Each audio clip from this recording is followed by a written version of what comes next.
नमस्कार। मैं वीके शास्त्री अपने चैनल के माध्यम से आप सभी दर्शकों का बहुत बहुत स्वागत करता हूं।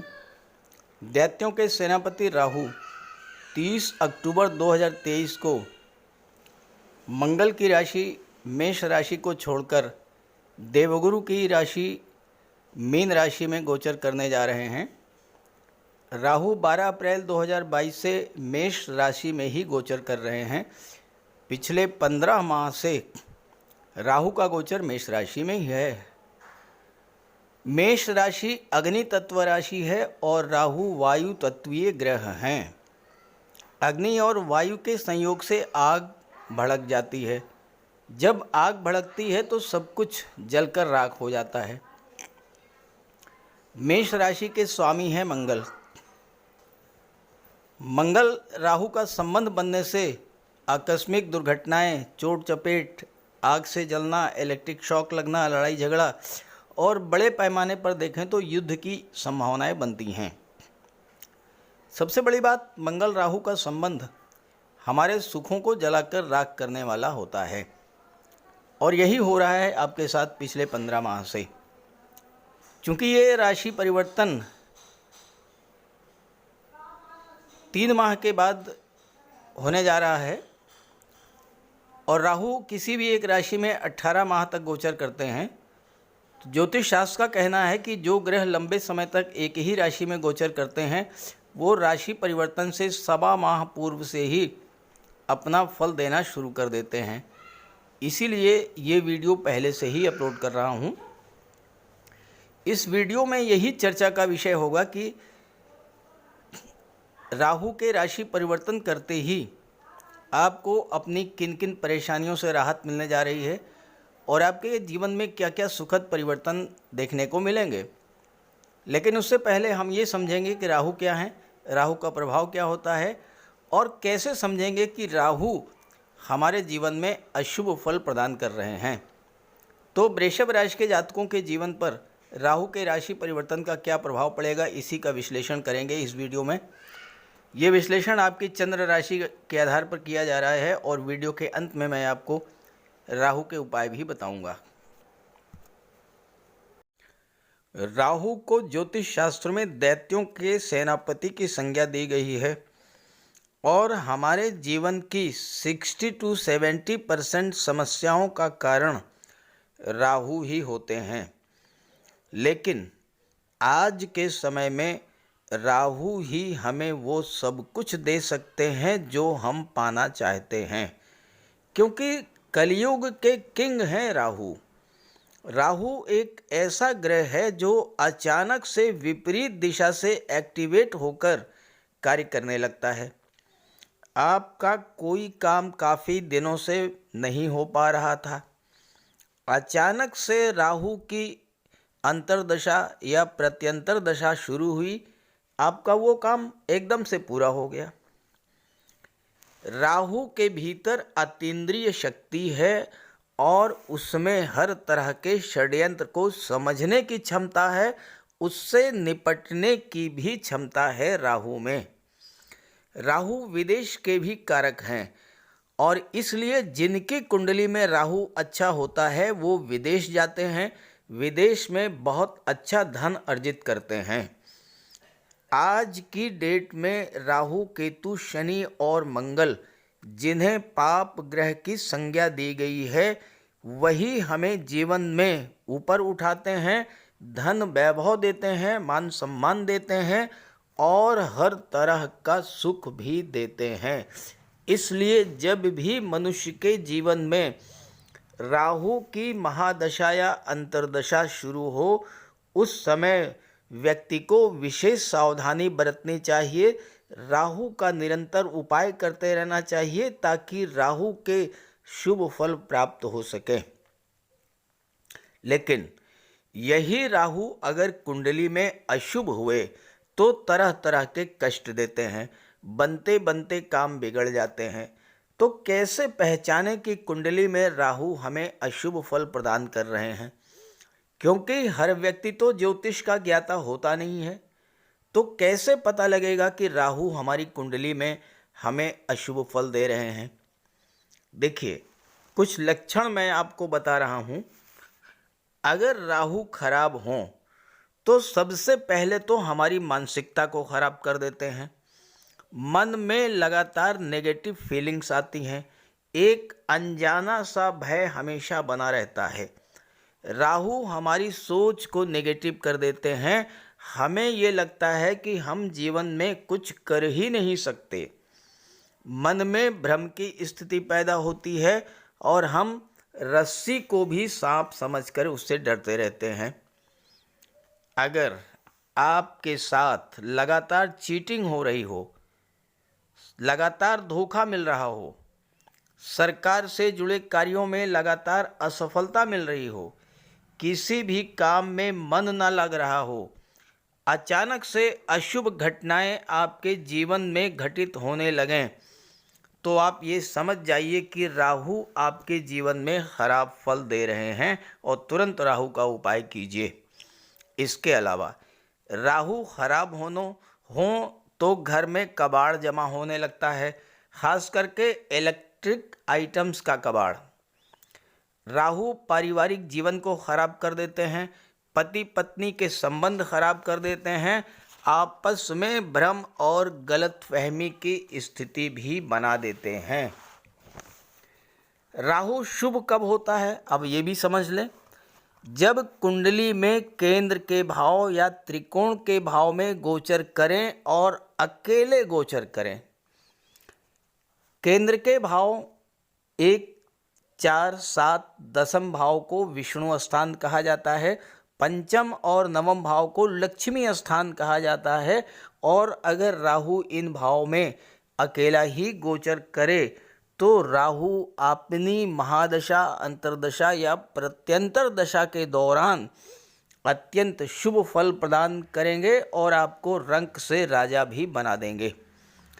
लेकिन ध्यान दीजिएगा कि अगर राहु के साथ त्रिषडाय भाव के स्वामियों की युति बन जाए, यानी राहु के साथ तीसरे भाव, छठे भाव या 11वें भाव के स्वामी आकर के बैठ जाएं, तो ये जिस भाव में गोचर कर रहे हैं उस भाव के अशुभ फल आपको प्राप्त होंगे।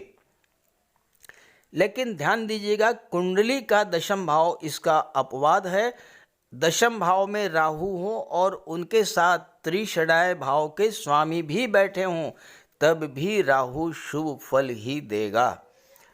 तो इसी आधार पर विश्लेषण करेंगे कि अलग अलग राशि के जातकों को महाबली राहु क्या फल प्रदान करेंगे। तो ये है वृषभ राशि के जातकों की कुंडली। वृषभ राशि के स्वामी हैं दैत्य गुरु शुक्र, और दैत्य गुरु शुक्र की राशि होने के नाते वृषभ राशि के जातकों का स्वभाव अत्यंत सौम्य होता है, वाणी अत्यंत मधुर होती है और किसी से बिला वजह लड़ाई झगड़ा इन्हें पसंद नहीं होता है। लेकिन अगर कोई इन्हें परेशान करता है तो उसे फिर ये छोड़ते भी नहीं हैं। अब वृषभ राशि के जातकों की कुंडली के 12वें भाव में राहु का गोचर पिछले 15 माह से हो रहा है। अब एक तो 12वां भाव वैसे ही खराब भाव, उस पर से राहु जैसे पाप ग्रह का गोचर और मंगल की राशि में, तो 12वें भाव का कोई शुभ फल तो आपको मिला नहीं होगा, केवल और केवल परेशानियां ही मिली होंगी। अब 12वां भाव क्या होता है? 12वां भाव होता है खर्चों का। तो इन 15 महीनों में खर्चे आपके नियंत्रण के बाहर हो गए होंगे। फजूल के खर्चे, बिला वजह के खर्चे, अनायास ही कोई ऐसा खर्चा आ गया होगा जिसकी आपने कल्पना तक नहीं की होगी। 12वां भाव अस्पताल का होता है, 12वां भाव कोर्ट कचहरी का होता है। बिला वजह के कोर्ट कचहरी के चक्कर, डॉक्टर के चक्कर, अस्पताल के चक्कर, पैथोलॉजी लैब और मेडिकल स्टोर के चक्कर, इस तरह के तमाम तरह के फिजूल खर्चे आपके जीवन में बहुत ज़्यादा बढ़ गए होंगे और जितनी आपकी इनकम थी उससे कहीं ज़्यादा आपके खर्चे हुए होंगे। 12वां भाव विदेश का होता है। राहु विदेश के कारक होते हैं। राहु के प्रभाव से आप विदेश तो चले गए होंगे, लेकिन वहाँ पर आप सेटल नहीं हो पाए होंगे। वहाँ पर जो स्थितियाँ थीं वो आपके अनुकूल नहीं रही होंगी। जो सपना लेकर के आप विदेश गए थे, जो सोच करके आप विदेश गए थे, वो सपने वो आपके पूरे नहीं हो पाए होंगे। वहाँ जाते ही तमाम तरह की परेशानियाँ आपके जीवन में आनी शुरू हो गई होंगी और सबसे बड़ी समस्या तो धन को लेकर आई होगी। खर्चे आपके बहुत बढ़ गए होंगे लेकिन इनकम आपकी ना के बराबर। और राहु एक ऐसे ग्रह हैं जो भौतिकता को बढ़ावा देते हैं। 12वां भाव धर्म अध्यात्म का होता है, तो राहु के प्रभाव से धीरे धीरे आपकी रुचि धर्म अध्यात्म से कम होती चली गई होगी।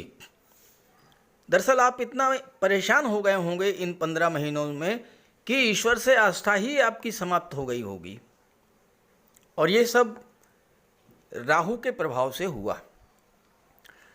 राहु की पंचम दृष्टि जो है वो कुंडली के चौथे भाव पर पड़ी। राहु को 3 दृष्टियां प्राप्त हैं, पंचम, सप्तम और नवम दृष्टि। तो राहु की पंचम दृष्टि जो है वो कुंडली के चौथे भाव पर पड़ी, और चौथा भाव क्या है? ये सुखों का भाव होता है। सुख सुविधाएं, भौतिक सुख, मानसिक शांति, प्रॉपर्टी, वाहन, जमीन जायदाद, मकान, ये सब, माता, मातृभूमि। चौथे भाव पर राहु की दृष्टि पड़ते ही राहु ने पहला काम तो यही किया होगा कि आपके सुखों में आग लगाना शुरू किया होगा। सुखों में कमी आई होगी, मानसिक तनाव बढ़ा होगा, चिंताएं बढ़ी होंगी, आपकी मानसिक शांति कहीं खो गई होगी। हालात ये हुए होंगे कि घर में सुख सुविधा के साधन होते हुए भी आप उसका आनंद नहीं ले पाए होंगे।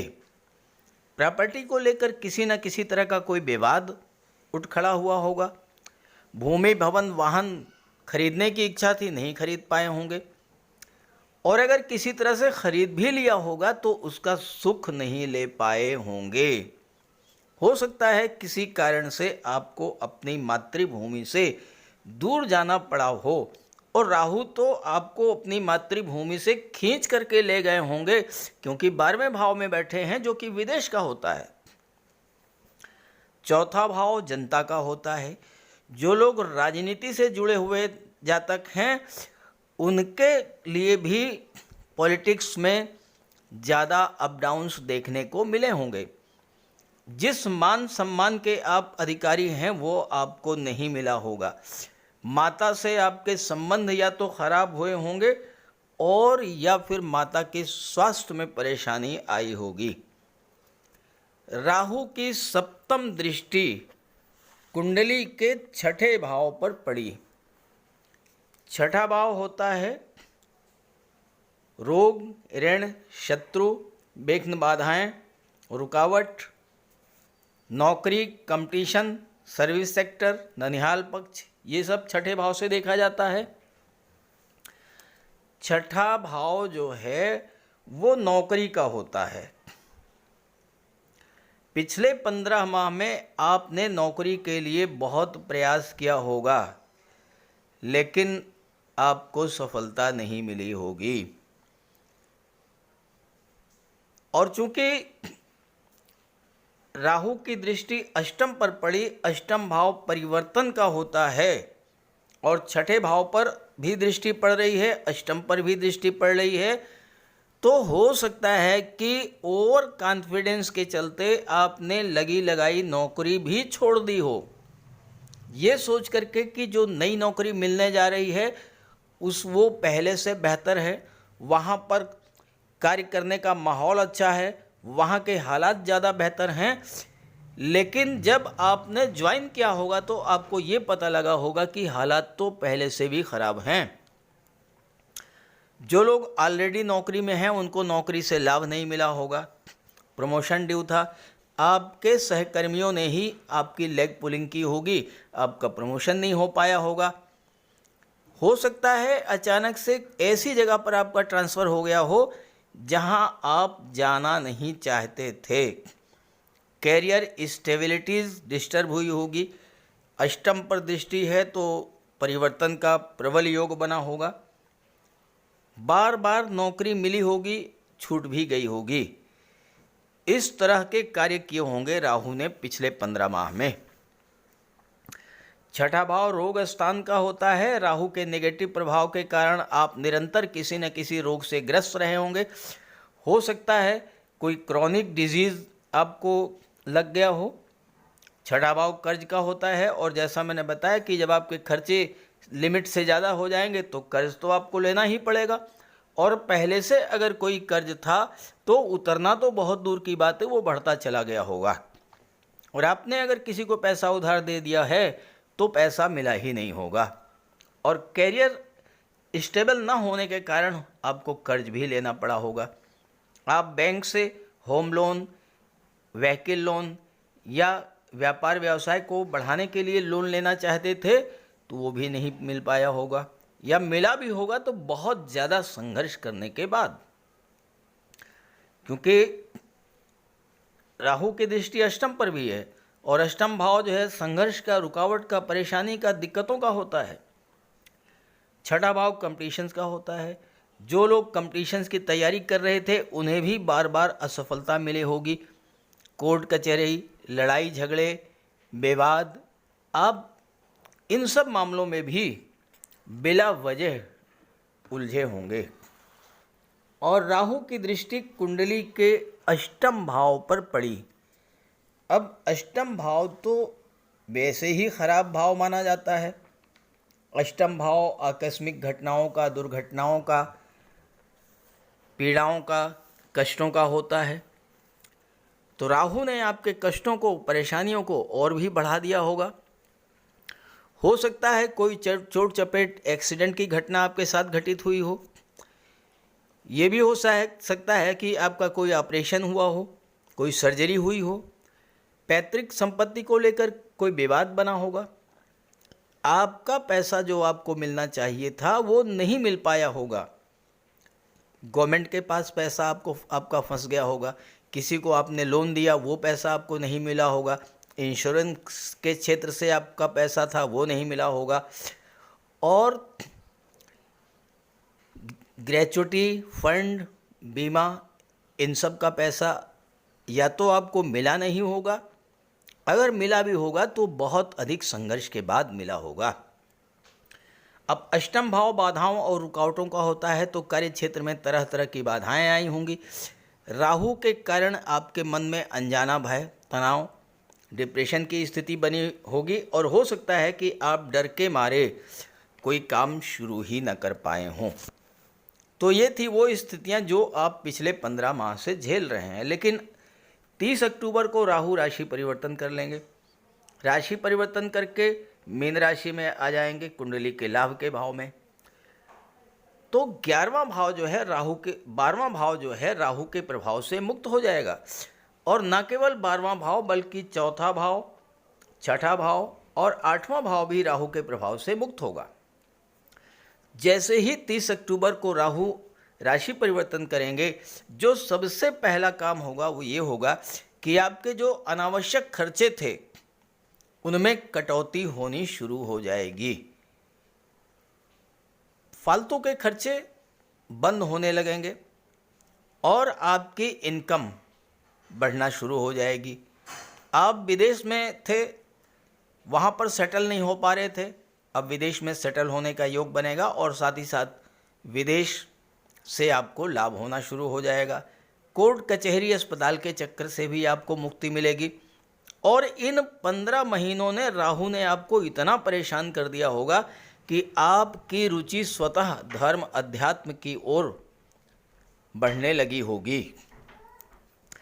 और चूंकि चतुर्थ भाव पर राहु का प्रभाव था, चौथे भाव पर राहु के प्रभाव के कारण आपके भौतिक सुखों में जो कमी आई थी वह भी दूर होना शुरू हो गई होगी। जैसे ही राहु राशि परिवर्तन करेंगे 30 अक्टूबर को, आपकी मानसिक शांति वापस लौटेगी। माता के स्वास्थ्य में सुधार देखने को मिलेगा। माता से संबंध आपके अच्छे हो जाएंगे। प्रॉपर्टी संबंधी कोई विवाद था वो सुलझेगा। राजनीति में उठापटक थी वो भी समाप्त होगी और भूमि भवन प्रॉपर्टी का भी आपको लाभ मिलने का योग बनेगा। छठे भाव के जो नेगेटिव फल आपको मिल रहे थे वो भी समाप्त होंगे। तो नौकरी का योग बनेगा, कंपटीशन में सफलता मिलेगी, कर्ज है वो धीरे धीरे उतरना शुरू हो जाएगा और कोई लोन आप लेना चाहते थे तो वो भी मिलेगा।